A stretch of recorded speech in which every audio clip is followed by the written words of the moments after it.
Good morning, Happy New Year, and welcome to Sunday Square Off. I'm Bram Resnick. I don't have to tell you we are at the dawn of a monumental election year, but we will have many weeks and months to dig into Decision 2020. So this morning, we're looking ahead to the 2022 election because your choices as a voter in 2 years are being decided starting right now. And that could be one of this year's biggest election stories. We're talking about redistricting, the redrawing of Arizona's congressional and legislative maps. The U.S. Constitution requires it of every state every 10 years after the nationwide census. Redistricting has resulted in court fights to protect voters deprived of real choices. Here in Arizona, it took a narrow U.S. Supreme Court ruling 5 years ago to protect the way we draw our maps. So could we see another court fight over Arizona's redistricting? This morning, we'll walk you through how Arizona's redistricting might play out. Joining us are Jeremy Duda, reporter at the Arizona Mirror, who's covered redistricting in Arizona, Doug Cole, a Republican consultant at Phoenix-based High Ground, and Democratic State Senator Martin Quezada of Glendale. Welcome to all of you and Happy New Year. Happy New Year. Jeremy, I'd like to start with you. The conversation about redistricting got started over the holidays. The U.S. Census Bureau releasing a report on numbers on growth in Arizona. What did it show and why does it matter in the redistricting story? Well, what this showed is that in the past year, since the last time they came up with these estimates, Arizona has gained about 120,000 residents. A very large number, one of the largest rates of growth we've seen, I think, more than 2 other states perhaps. And you add all this up over the decade, since the last census, we've gained almost 900,000 residents in Arizona. That's more than all but 6 states, I think.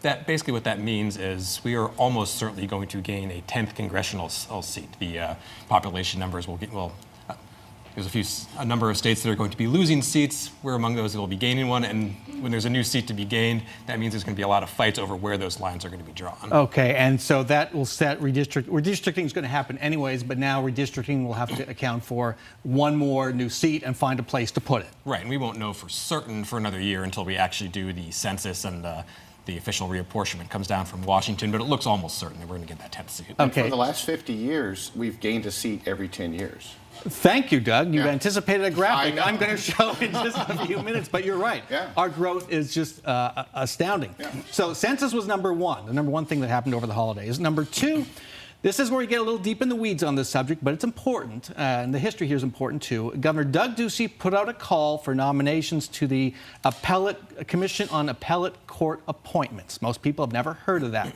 You once sat on it during the 2010 redistricting. Why do those nominations matter in this redistricting process? Well, because in the year 2000, the Arizona voters passed Prop 106, which created the Independent Redistricting Commission.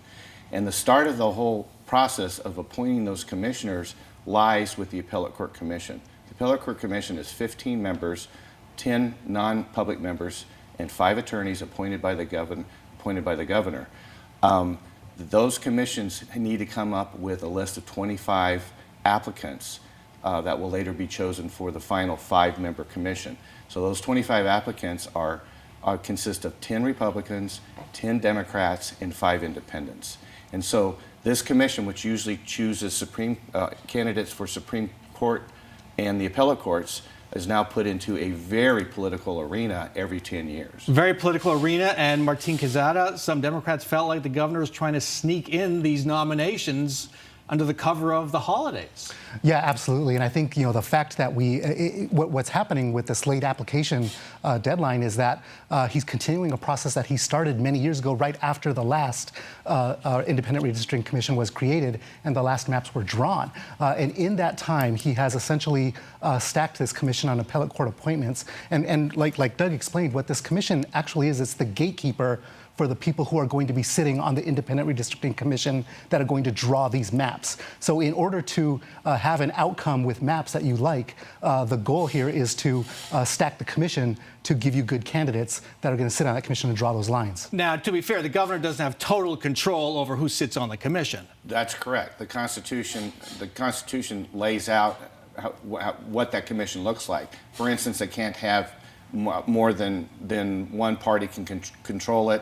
It can't have commissioners more than 2 from any individual county. So But remember, the Appellate Court Commission was established back in the 70s by the voters to pick judicial nominees. Now, in 2000, the drafters of the Independent Redistricting Commission, I think out of lack of nowhere else to go, said, let's make this judicial commission be a political commission for once and get involved in redistricting. So it's not a natural fit. And the 6 years I served on the Appellate Court Commission, it was the most awkward time because you were thrown right into the middle of a political fight. And in 2010, the Democrats were completely organized. And I can tell you, they did a wonderful job of getting every candidates to apply and working to the best to their ability to get their candidates forwarded to the legislature. Okay, and that resulted in a mess, Jeremy, back in 2010. I mean, the Democrats won it politically in the end, it seems. Yes. And Republicans certainly believe that. Sure, as Doug mentioned, the Democrats were extremely organized going into this, and the Republicans were, frankly, asleep at the switch. Now, you saw there's a lot of recruitment for these candidates. The commission is 5 members, 2 Democrats, 2 Republicans. And these aren't politicians either. They're not office holders. You can't have held office. There's a lot of requirements like that you're supposed to be at least somewhat divorced from politics. But of course, and no one applying for these jobs is going to be completely divorced. So you have 2 Democrats, 2 Republicans, and then an independent who's the chair. And that's what this all comes down to, because what is an independent? And is there any such thing as a true independent, someone who doesn't lean one way or the other? I think the last 2 rounds of redistricting would show you, at least on the commission, the answer is no. And what we ended up with last time was the independent chair is a woman named Colleen Mathis, who very quickly established herself as kind of allied with the 2 Democrats on the commission. You saw it very quickly break down into these factions. The Republicans very quickly cried foul. This led to a lot of court fights, a lot of recriminations and impeachment, and as you put it, a big mess. Okay, we'll talk about that a little more in our next